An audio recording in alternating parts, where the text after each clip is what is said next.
भगवान, इस जीवन में मैंने दुख ही दुख क्यों पाया है? सुजाता,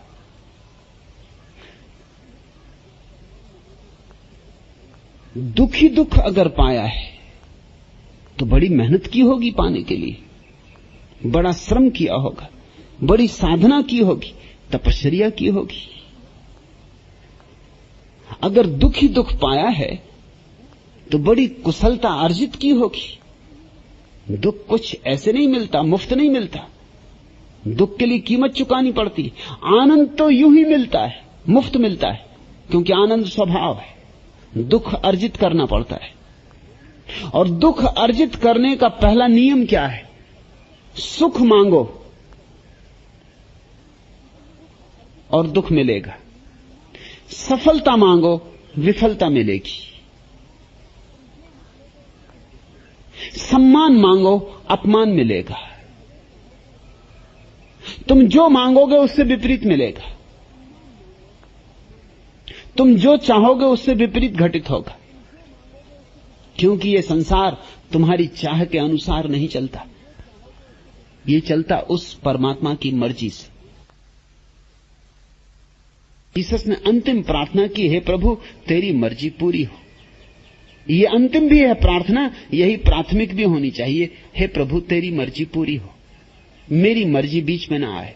सुजाता, तू अपनी मर्जी बहुत बीच में ले आई होगी, इससे दुख ही दुख पाया है। अपनी मर्जी को हटाओ, अपने को हटाओ, उसकी मर्जी पूरे होने दो। फिर दुख भी अगर हो तो दुख मालूम नहीं होगा।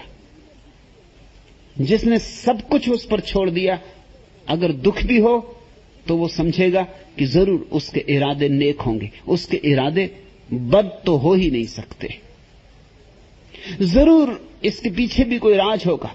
अगर वो कांटा चुभाता है तो जगाने के लिए चुभाता होगा, और अगर रास्तों पर पत्थर डाल रखे हैं उसने तो सीढ़ियां बनाने के लिए डाल रखे होंगे।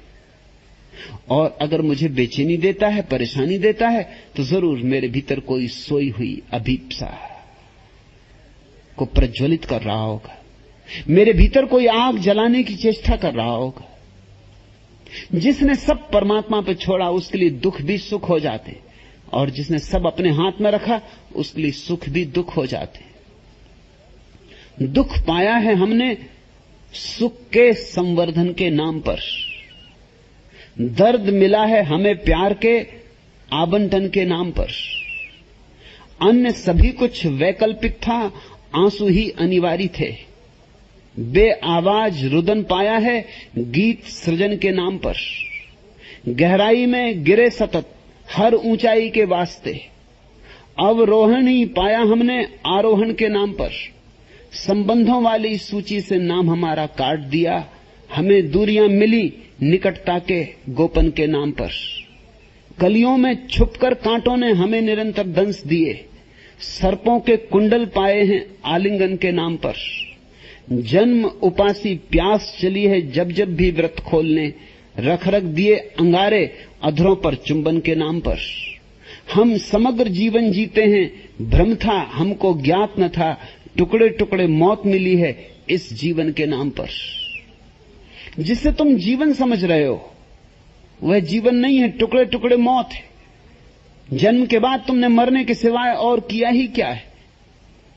रोज रोज मर रहे हो, और जिम्मेवार कौन है?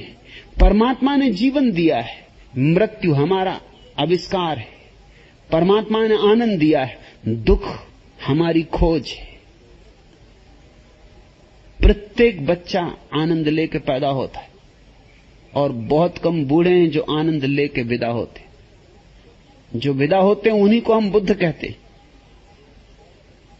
सभी यहां आनंद लेकर जन्मते, आश्चर्य विमुग्ध आंखें लेके जन्मते, आह्लाद से भरा हुआ हृदय लेके जन्मते। हर बच्चे की आंख में झांक कर देखो, नहीं दिखती तुम्हें निर्मल गहराई, और हर बच्चे के चेहरे पर देखो, नहीं दिखता तुम्हें आनंद का आलोक। और फिर क्या हो जाता है? क्या हो जाता है? फूल की तरह जो जन्मते हैं वो कांटे क्यों हो जाते हैं? जरूर कहीं हमारे जीवन की पूरी शिक्षण की व्यवस्था भ्रांत है, हमारा पूरा संस्कार गलत है, हमारा पूरा समाज रुग्ण है। हमें गलत सिखाया जा रहा है। हमें सुख पाने के लिए दौड़ सिखाई जा रही। दौड़ो, ज्यादा धन होगा तो ज्यादा सुख होगा, ज्यादा बड़ा पद होगा तो ज्यादा सुख होगा। गलत है ये बात है। न धन से सुख होता, न पद से सुख होता। और मैं ये नहीं कह रहा हूं कि धन छोड़ दो या पद छोड़ दो। मैं इतना ही कह रहा हूं, इनसे सुख का कोई नाता नहीं। सुख तो होता है भीतर डुबकी मारने से। हां, अगर भीतर डुबकी मारे हुए आदमी के हाथ में धन हो तो धन भी सुख देता है। अगर भीतर डुबके मारे हुए आदमी के हाथ में दुख हो तो दुख भी सुख बन जाता है। जिसने भीतर डुबकी मारी उसके हाथ में जादू आ गया, जादू की छड़ी आ गई। वो भीड़ में रहे तो अकेला, वो शोरगुल में रहे तो संगीत में, वो जल में चलता है लेकिन जल में उसके पैर नहीं भीगते। तू पूछती सुझाता, इस जीवन में मैंने दुख ही दुख क्यों पाया है? अगर तू किसी पंडित पुरोहित से पूछेगी तो वो कहेगा पिछले जन्मों में पाप किए होंगे, उससे तुझे राहत मिलेगी कि अब क्या किया जा सकता, पिछले जन्म में जो हुआ हुआ। पंडित पुरोहित कहेगा अब जो पिछले जन्म में किया किया, अब इस जन्म में मत करना। पति को परमेश्वर मान, चरण दाब उनके, भजन कीर्तन कर, यज्ञ हवन कर, अगले जन्म में सुख मिलेगा। अगले जन्म में क्या होगा इसका कुछ पक्का नहीं। अगला जन्म भी होगा कि नहीं इसका कुछ पक्का नहीं। कोई लौट के बताता नहीं कि यज्ञ हवन किए थे तो सुख मिला कि नहीं मिला। इसलिए पंडित का धंधा चलता है। पंडित के धंधे को तोड़ना बहुत मुश्किल, क्योंकि वो जो चीजें बेचता वो दिखाई पड़ती ही नहीं। मैंने सुना है कि न्यूयॉर्क की एक दुकान ने विज्ञापन दिया कि अदृश्य पिन, बालों में लगाने के अदृश्य पिन आ गए, जिनको लेना हो ले जाएं। बिक्री शुरू हो गई। महिलाएं और ऐसे मौके पे छूट जाएं, कतारें लग गई। अदृश्य पिन दिखाई ना पड़े तब तो मजा आ गया, पिन दिखाई पड़ता जरा बेहुदा तो लगता ही है। एक महिला ने खरीदा, डब्बी खोली, उसमें कुछ दिखाई तो पड़े ही नहीं। दिखाई पड़ने का तो कोई सवाल ही नहीं था। अदृश्यपन दिखाई कैसे पड़े? उस महिला ने कहा कुछ दिखाई तो पड़ता नहीं। तो उसने कहा अदृश्यपन है, ये दिखाई कैसे पड़ेंगे? तो उसने पूछा कि हैं भी इसमें कि नहीं? अब उस दुकानदार ने कहा ये मत पूछो, 3 सप्ताह से स्टॉक नहीं है, मगर बिक्री तो जारी है। अदृश्य धंधे हैं, उसमें पुरोहित का धंधा सबसे अदृश्य है।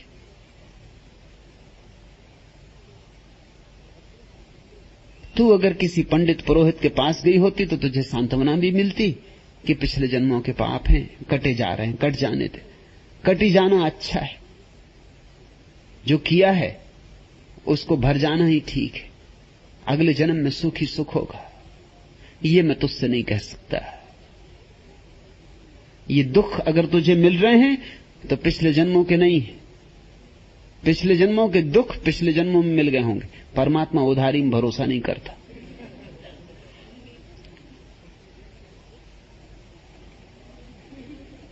अभी आग में हाथ डालोगे अभी जलेगा, अगले जन्म में नहीं। और अभी किसी को दुख दोगे तो अभी दुख पाओगे, अगले जन्म में नहीं। ये अगले जन्म की तरकीब बड़ी चालबाज ईजाद है, बड़ा षड्यंत्र है, बड़ा धोखा है।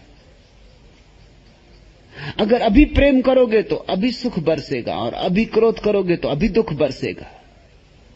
सच तो यह है, क्रोध करने के पहले ही आदमी क्रोध से भस्मीभूत हो जाता है। दूसरे को जलाओ उसके पहले खुद जलना पड़ता है।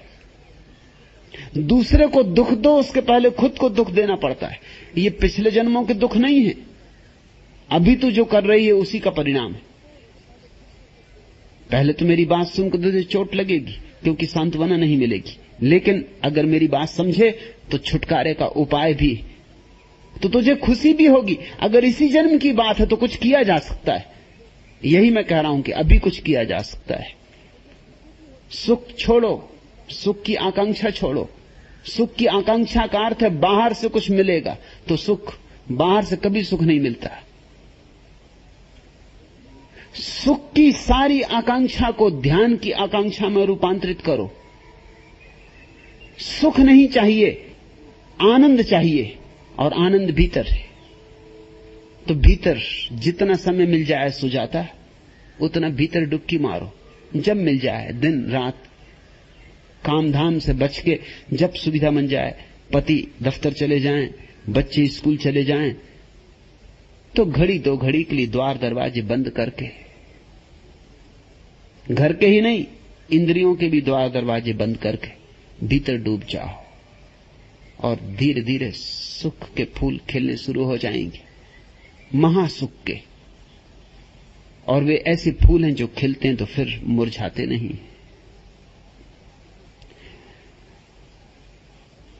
आज ही इस दुख से छुटकारा पाया जा सकता है, अगले जन्म तक प्रतीक्षा की कोई जरूरत नहीं। मैं कल पर नहीं टालता, क्योंकि परमात्मा को जैसा मैं जानता हूं, उसमें एक बात बहुत स्पष्ट है कि परमात्मा कल पे नहीं टालता। परमात्मा सदा आज है। और तुम भी आज जीने की कला सीखो। जियो अपने अंतरतम से, पर निर्भर नहीं, आत्मनिर्भर। जियो भीतर की ज्योति से, बाहर के दियों का भरोसा छोड़ो। इनसे सिर्फ अंधेरा मिलता है, रोशनी नहीं मिलती। इनसे सिर्फ अमावस आती है, पूर्णिमा नहीं आती। न तो सुजाता पति से सुख मिलेगा, न बच्चों से, न घर से, न द्वार से।